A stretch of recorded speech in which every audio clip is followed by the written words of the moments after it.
Bianca et ce projet, et maintenant cette réalité Bianca, c'est un signe extrêmement positif sur le plan local tout d'abord, parce que c'est un investissement extrêmement important qui a été décidé dans une période un peu difficile, dans une période de crise. Et le message a été reçu très positivement, à la fois sur le plan local. Je veux bien évidemment parler de nos salariés, mais aussi des collectivités territoriales qui nous entourent. Je crois que le bicarbonate de soude est une illustration de ce qu'on doit faire demain pour continuer à développer l'entreprise en se projetant sur des marchés d'avenir. En 5 ans, on est passé d'un petit peu plus de 20 000 tonnes de vente de bicarbonate de soude à bientôt plus de 100 000 tonnes, c'est-à-dire x5 en 5 ans. Donc ça devient un produit qui est tout sauf marginal. Ça représente plus de 20% de nos ventes aujourd'hui.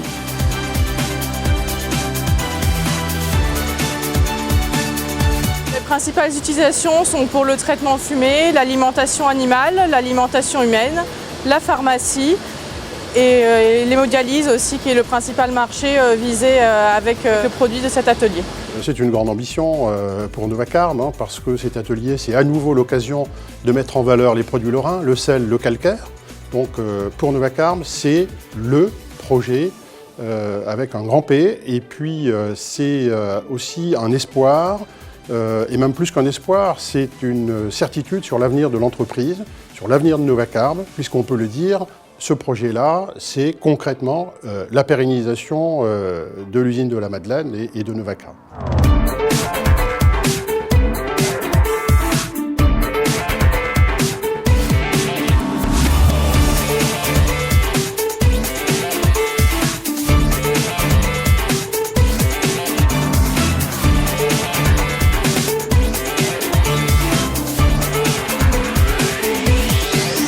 Il est nécessaire d'innover, de s'adapter, et en l'occurrence, notre adaptation, c'est une adaptation au marché, une adaptation à la demande de nos clients.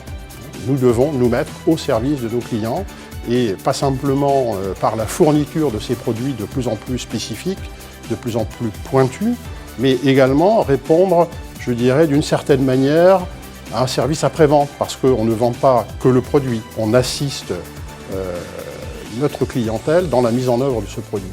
On cherche à faire un produit extrêmement pur, on vise des marchés où la pureté est un élément essentiel. On fabriquait déjà des bicarbonates au sein de l'usine. Là, c'est une nouvelle entité qui va faire un carbonate encore plus pur pour des applications encore plus pointues. C'est un produit effectivement qui a une image de produit ancien, mais qui en fait est en très fort développement. Il y a plein de nouvelles applications qui apparaissent à partir de cette molécule qui est effectivement millénaire, on va dire. Et le développement que nous sommes en train de faire correspond en fait à une croissance des marchés sur ces applications.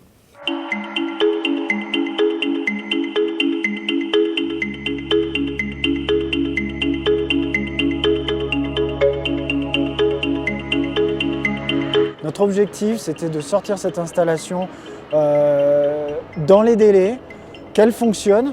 Et là, je crois que tout le monde a travaillé d'arrache-pied justement pour ça. Je crois que la grande difficulté, déjà, c'était 100 personnes, je dirais, en pointe sur le chantier, dont il a fallu assurer la sécurité et puis qui devaient rentrer donc, sur l'installation. L'autre chose, c'était aussi des problématiques de levage, parce que dans cette installation, il y a des équipements, il y a plusieurs centaines de tonnes d'équipements quand même. Donc il a fallu les mettre en place, et pour les mettre en place, il a fallu des grues assez gigantesques, et somme toute qui n'avaient pas beaucoup de place pour manœuvrer. Et donc il y a quelques belles opérations qui ont été faites, en particulier sur la partie charpente par exemple.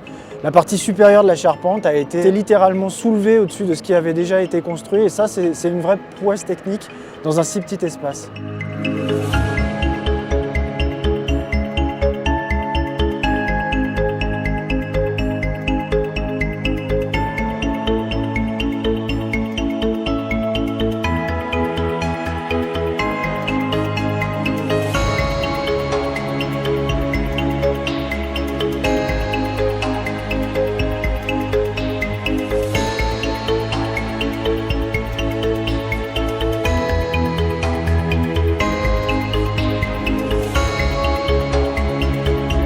On a dû coordonner 87 lots, c'est-à-dire faire appel à 70 fournisseurs. Certains fournisseurs avaient plusieurs lots à effectuer et passer 129 commandes. Sur les 70 fournisseurs utilisés sur ce projet, 47 étaient français et sur ces 47, il y avait 19 lorrains. Mais derrière, on est allé chercher un savoir-faire, je dirais, dans toute l'Europe.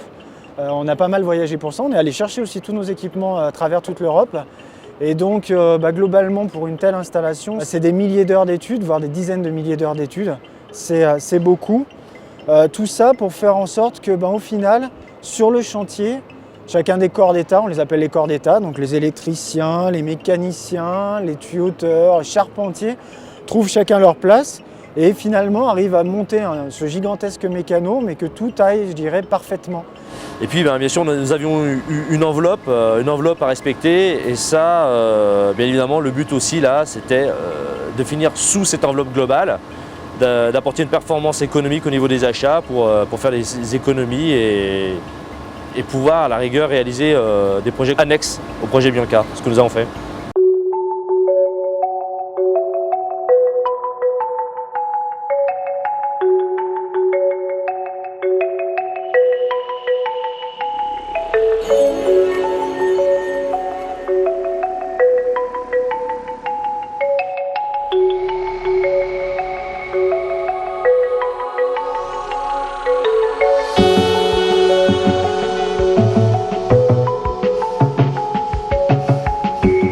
Pour pouvoir le réaliser, on est dans des impératifs de délai extrêmement courts. Et ce projet-là, effectivement, il a démarré en mai de l'année dernière. Le premier coup de pioche, d'ailleurs, a eu lieu le 5 mai de l'année dernière.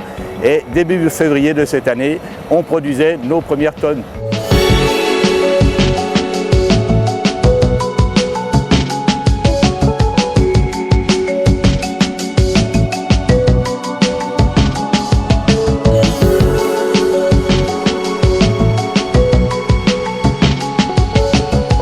Complètement au cœur de l'usine et donc globalement il a fallu faire une installation vraiment au chausse-pied, donc dans un endroit relativement restreint et une installation qui monte très haut puisque pour des raisons procédées on a été obligé de monter à 35 mètres de haut, donc c'est très élevé. On est dans un site ancien où il n'y a pas forcément énormément de place, donc on a réussi à trouver un emplacement pour placer notre atelier. Finalement, on travaille beaucoup en gravitaire, donc avoir de la hauteur se justifiait de toute façon. On parle de 6 à 8 lots par jour, un lot pouvant être un ensemble de big bags ou un camion.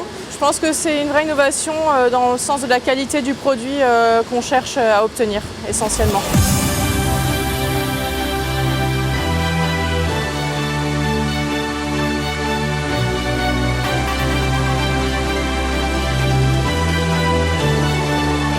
Ce projet, c'est le fleuron de l'entreprise, le fleuron de Novacarb, mais je crois que l'ensemble du personnel est fier globalement de ce qu'est devenue cette usine. Les autres ateliers ont gagné en performance, ils ont nécessité des efforts soutenus et continus de l'ensemble du personnel. Donc il y a bien sûr Bianca, mais il y a aussi le reste de l'entreprise, les autres ateliers.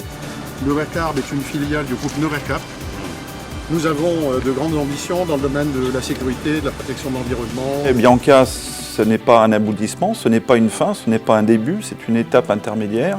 On a déjà développé d'autres productions sur le site. On a constamment amélioré l'atelier existant, qui est un atelier qui fait des qualités assez spéciales de bicarbonate qui ont toutes leurs valeurs sur certains marchés. En plus, c'est une installation extrêmement propre, neuve, qui nécessite, je veux dire, des contraintes de propreté extrême pour les domaines où nous travaillons.